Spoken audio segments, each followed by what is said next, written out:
So let's talk about the prettiest printer that I own, and that is the INSTAX Mini EVO.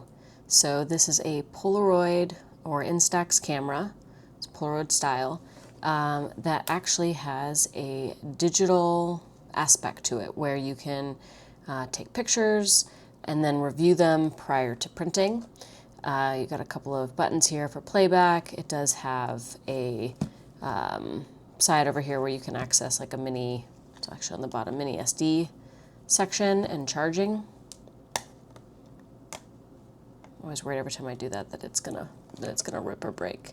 So you can see it's USB-C with a micro SD card. So if you take pictures, it'll save on there automatically. In the front, you have this on-off toggle right here, and that takes you into the on section. It's a little slow. And then there the picture was just taken, and then a little bit slow to load. So we'll do that again.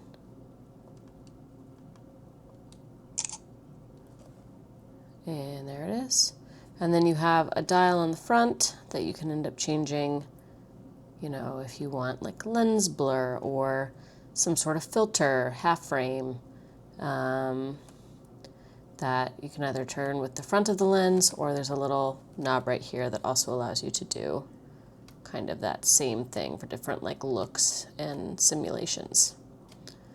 So up on top, this lever is to print. So if you end up pulling it, which I'll turn the camera off, if you wanted to pick from one of those pictures, you would just crank it and then it would start printing. So I don't really use it as a point and shoot camera.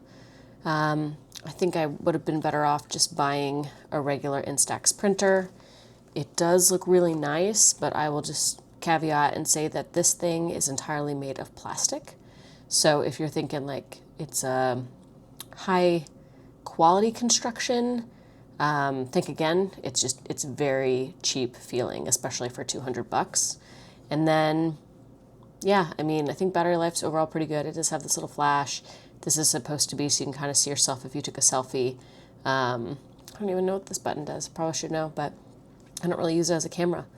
So if you're in the market and maybe you already use the INSTAX cameras and you want to save some money on paper, because now you can actually see what you're printing, this is a good way to do it. You also get autofocus, where I feel like with the other INSTAX cameras that I've owned, you can't really control the focus, which is why I stopped using them, because every time you print off an image, it's $1. And when you have maybe like one image out of your 10-pack that shows up, it seems like it's kind of a waste of money. So anyway, the INSTAX Mini EVO, the best printer and most beautiful printer that I own.